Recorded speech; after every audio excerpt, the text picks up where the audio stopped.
الحمد للہ وحدہ والصلاة والسلام علی من لا نبی بعدہ اما بعد فاعوذ باللہ من الشیطان الرجیم بسم اللہ الرحمن الرحیم یا ایہا الذین آمنوا کتب علیکم الصیام کما کتب علی الذین من قبلکم لعلکم تتقون صدق اللہ العلی العظیم۔ میرے محترم اور میرے معزز بزرگوں اور دوستوں، عزیز ساتھیوں، اللہ تبارک و تعالیٰ نے قرآن کریم کے اندر روزے کی فرضیت کے بارے میں اللہ تبارک و تعالیٰ نے بیان فرمایا ہے۔ اگر قرآن کریم سے روزے کی فرضیت کو اگر ثابت کیا جائے یا کوئی سوال یہ کرے کہ روزہ کی فرضیت کس جگہ سے ہے، قرآن کی کون سی آیت اس پہ استدلال کرتی ہے اور قرآن کی کس آیت سے روزے کی فرض ہونے کا ثبوت ملتا ہے، تو میرے دوستو اس آیت کو وہاں پیش کیا جا سکتا ہے کہ اللہ تبارک و تعالیٰ نے فرمایا یا ایھا الذین آمنوا، اے ایمان والو، کتب علیکم الصیام، تمہارے اوپر روزے کو فرض قرار دیا گیا ہے، کما کتب علی الذین من قبلکم لعلکم تتقون، جیسا کہ تم سے پہلی امتوں پر اللہ تبارک و تعالیٰ نے روزے کو فرض قرار دیا ہے۔ اور ایسا کیوں؟ آگے اللہ تبارک و تعالیٰ خود اس کا جواب ارشاد فرماتے ہیں لعلکم تتقون، شاید کہ تم پرہیزگار بن جاؤ۔ یعنی خلاصہ یہ کہ روزے کا مقصد کیا ہے، روزے کا مفہوم کیا ہے، روزہ رکھنے کا اصل مقصد کیا ہے اور روزے کی فرضیت کی اصل وجہ کیا ہے، تو میرے دوستو اس کا جواب یہی ہے کہ جو اللہ تبارک و تعالیٰ نے فرمایا کہ لعلکم تتقون، شاید کہ تم پرہیزگار بن جاؤ۔ تو خلاصہ کہنے کا مقصد یہ ہے کہ جس طریقے سے اللہ تبارک و تعالیٰ نے تمام کتابوں کے اندر قرآن کریم کو فضیلت عطا فرمائی ہے، اسی طریقے سے اللہ تبارک و تعالیٰ نے تمام دنوں میں جمعے کو فضیلت حاصل ہے، اسی طریقے سے اللہ تبارک و تعالیٰ نے تمام راتوں میں شب قدر کو فضیلت حاصل ہے، جس طریقے سے اللہ تبارک و تعالیٰ نے تمام مہینوں کے اندر اللہ تبارک و تعالیٰ نے رمضان المبارک کے مہینے کی اہمیت اور فرضیت کو اللہ تبارک و تعالیٰ نے قرار دیا۔ یعنی اس رمضان المبارک کی فضیلت بہت زیادہ ہے، چاہے قرآن و حدیث سے اٹھا کر کے دیکھا جائے، گویا کہ اللہ نے اس رمضان المبارک کے مہینے کو مسلمانوں کے اوپر ایک بہت ہی رحمت کا مہینہ اللہ تبارک و تعالیٰ نے اس کو قرار دیا ہے۔ ابھی اندازہ لگائیں گے آپ کہ جو میں نے قرآن کریم کی آیت کریمہ کی تلاوت کی ہے اور پھر آگے ایک حدیث ہے، حضرت سلمان فارسی رضی اللہ تعالیٰ عنہ فرماتے ہیں کہ شعبان کا آخری عشرہ ختم ہونے کے قریب تھا اور رمضان المبارک ہمارے اوپر سایہ فگن ہونے والا تھا۔ اللہ کے پیارے رسول صلی اللہ علیہ وسلم نے صحابہ کے سامنے ایک خطبہ، طویل خطبہ دیا۔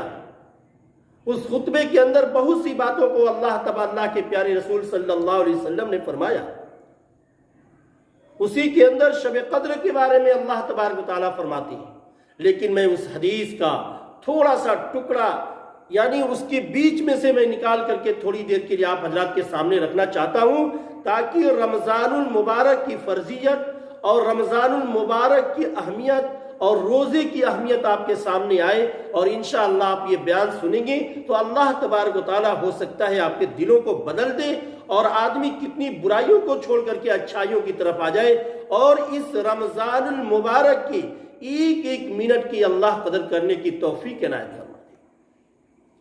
میرے دوستو، اللہ کے رسول صلی اللہ علیہ وسلم نے اسی مہینے کے بارے میں فرماتے ہیں اللہ کے رسول صلی اللہ علیہ وسلم، جس کے راوی ہیں حضرت سلمان فارسی رضی اللہ تعالیٰ عنہ، فرماتے ہیں اگر کوئی رمضان المبارک کے مبارک مہینے کے اندر اگر کوئی فرض نماز پڑھتا ہے تو اللہ تبارک و تعالیٰ غیر رمضان کے 70 فرض کے برابر اس کو ثواب اللہ تبارک و تعالیٰ عنایت فرماتے ہیں۔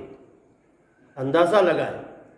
کہ کتنی اہم فرضیت ہے اللہ کے پیارے رسول صلی اللہ علیہ وسلم نے اس کے بارے میں فرمایا ہے۔ آگے میں بتاؤں